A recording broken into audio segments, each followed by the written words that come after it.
বরাবরই বাইরের খাবার আমার হাসবেন্ডের অনেক বেশি পছন্দের। আর বিয়েকাল হলেই তো তার এটা ওটা বায়না শুরু হয়ে যায়। তার বায়না পূরণ করতেই আজকে একটু তাকে আলু আর ডিমের চপ বানিয়ে খাওয়াচ্ছিলাম।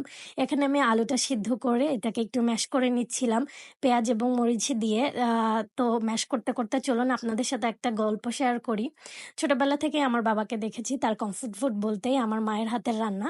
দেন বিয়ের পরে আমি আমার শ্বশুরকেও দেখেছি তার কমফোর্ট ফুড বলতে আমার শাশুড়ির হাতের রান্না। অ্যান্ড আমার হাসব্যান্ডকেও দেখেছি আমার রান্না যেমনই হোক ও অনেক বেশি অ্যাপ্রিসিয়েট করে। তো যাই হোক, এই তো আমি এখানে আলুর চপের জন্য ব্যাটারটা তৈরি করে নিচ্ছিলাম। এখানে আমি সব ইনগ্রিডিয়েন্টই খুব ভালোভাবে দিয়ে নিচ্ছিলাম, দেন একটু পানি দিয়ে এটাকে ভালোভাবে একটু মিক্সড করে 10 মিনিটের জন্য রেখে দিয়েছিলাম। দেন এই তো আমি সবগুলো আলুর চপ ভালোভাবে বানিয়ে নিয়েছি। এখন আমি এগুলো তেলে ছেড়ে দিচ্ছি এবং খুব লোতে দিয়েছিলাম যাতে এগুলো খুব ক্রিস্পি ভাজা হয় এবং খুব সুন্দরও ভাজা হয়েছিল, খেতেও ভালো লেগেছিল। So thank you everyone for watching my video.